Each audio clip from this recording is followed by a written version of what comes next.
Hello बच्चों, let's read this question. So this question says the potential energy of a particle executing SHM is 2.5 joules. When its displacement is half of the amplitude, then the total energy of the particle will be. Particle की आपको यहाँ पर क्या बतानी है? Total energy बतानी है. तो देखिए बच्चों, इस क्वेश्चन का की कॉन्सेप्ट आप क्या लिख सकते हैं? The key concept of this question is, आपको यहाँ पर पार्टिकल की टोटल एनर्जी बतानी है. ठीक है, तो इस क्वेश्चन का की कॉन्सेप्ट आप लिख लीजिए एनर्जी इन एसएचएम. क्या लिख लीजिए?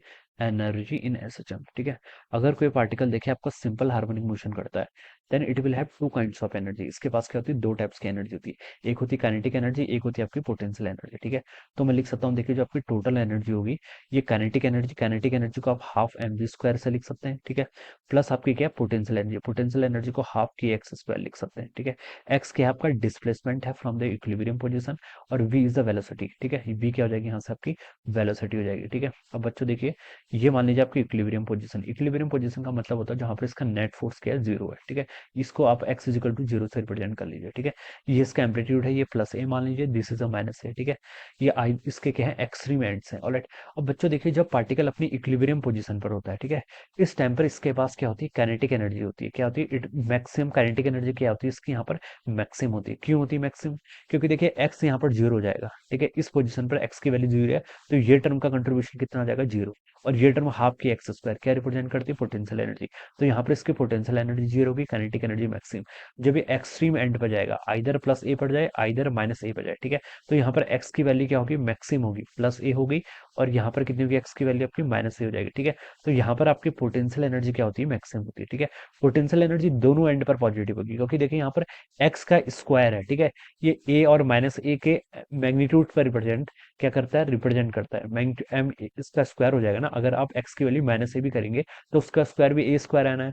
चाहे आप एक्स को ए रखेंगे, उसका स्क्वायर भी ए स्क्वायर आना है. ठीक है, तो दोनों एंड पर मैं बता सकता हूँ पोटेंशियल एनर्जी क्या होगी इसकी? मैक्सिमम होगी, और काइनेटिक एनर्जी कितनी हो जाएगी? यहाँ पर आके जीरो हो जाएगी. ठीक है, तो इस तरीके से यहाँ पर क्या होता है? आपका वेरिएशन होता है किसका? काइनेटिक एनर्जी और पोटेंशियल एनर्जी का.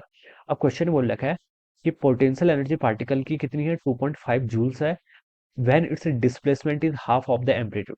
इसका एम्पलीट्यूड कितना है? एक इक्वल है. ठीक है, और जब हाफ ऑफ द एम्पलीट्यूड है, उस टाइम पर इसकी पोटेंशियल एनर्जी. ठीक है, पोटेंशियल एनर्जी किसी भी स्टैंड पर हम कैसे लिखते हैं? हाफ की एक्स स्क्वायर के इक्वल. ठीक है, अगर मुझसे पूछे कोई एक्सट्रीम एंड पर है, तो एक्स की जगह मैं ए पुट कर दूंगा, तो हाफ के स्क्वायर हो जाएगी. लेकिन यहाँ पर बोल रखा है कि displacement half of the amplitude है, यानी कि एक्स की वैल्यू कितनी हो जाएगी? ए बाई टू के इक्वल हो जाएगी. ठीक है, तो इसको आप क्या लिख लेंगे? यहाँ से ए बाई टू का स्क्वायर. और ये पोटेंशियल एनर्जी की वैल्यू कितनी है आपकी? 2.5 जूल्स के इक्वल है. तो यहाँ से देखिए ये कितना हो जाएगा आपका? के ए का square divided by 8. It is equal to कितना हो जाएगा? 2.5 जूल्स के इक्वल हो जाएगा. ठीक है, आप इसको ऐसे कर लीजिए, देखिए हाफ की ए स्क्वायर, इस टर्म को अलग कर लीजिए. ठीक है, into one by four. Half के स्क्वायर को मैंने अलग क्यों किया? इसके पीछे मैं आता हूँ. देखिए बच्चों, मैंने बोला था कि जब पार्टिकल देखिए यहाँ पर होगा, then it will have total kinetic energy. ठीक है, तो कितनी एनर्जी होगी इसकी? हाफ एम बी स्क्वायर के इक्वल हो जाएगी. ठीक है, अब अगर पार्टिकल इस एंड पर होता है, तो यहाँ पर इसकी काइनेटिक एनर्जी तो जीरो हो जाएगी, वेलोसिटी जीरो. ठीक है, तो टोटल एनर्जी क्या होगी इसकी? यहाँ पर काइनेटिक पोटेंशियल एनर्जी होगी, सॉरी, हाफ के ए स्क्वायर के इक्वल. ठीक है, सेम तरीके से बता सकते हो यहाँ पर भी कितनी होगी? हाफ के ए स्क्वायर. ठीक है, और अगर टोटल एनर्जी हमसे कोई किसी भी स्टैंड पर पूछे, तो ये ऑलवेज आपकी हाफ के ए स्क्वायर के इक्वल होती है. ऑलराइट, कितनी होती है आपकी? हाफ के ए स्क्वायर के इक्वल होती है. ऑलराइट, तो इस तरीके से हम इसका एक्सप्रेशन लिखते हैं. ओके, तो यहाँ पर देखिए हमसे पूछ रखा है total energy of the particle. तो टोटल देखिए वी स्क्वायर को आप ऐसे भी समझ सकते हैं. वी स्क्वायर का एक फॉर्मूला और होता है, V square equal to omega square times A square minus X square के इक्वल. ठीक है, अगर इस वैल्यू को मैं यहाँ पर पुट करूंगा, तो आपका यही आंसर आएगा. ठीक है, तो ये एनर्जी क्या है आपकी? एनर्जी यानी कि आपकी टोटल एनर्जी है. ठीक है, कितनी? हाफ की ए स्क्वायर. तो इस टर्म को मैं यहाँ पर से टोटल एनर्जी बोल सकता हूँ. This is my total energy. Total energy into one by four 2.5 के जूल के इक्वल है. तो टोटल एनर्जी कितनी हो जाएगी? 2.5 इंटू फोर करूंगा तो 10 जूल के इक्वल हो जाएगी. तो this must be the answer of this question. वही पूछा गया, what is the total energy of the particle, तो 10 जूल्स के इक्वल होगी. यानी कि आपका जो बी ऑप्शन है, option B, this would be the right answer of this question.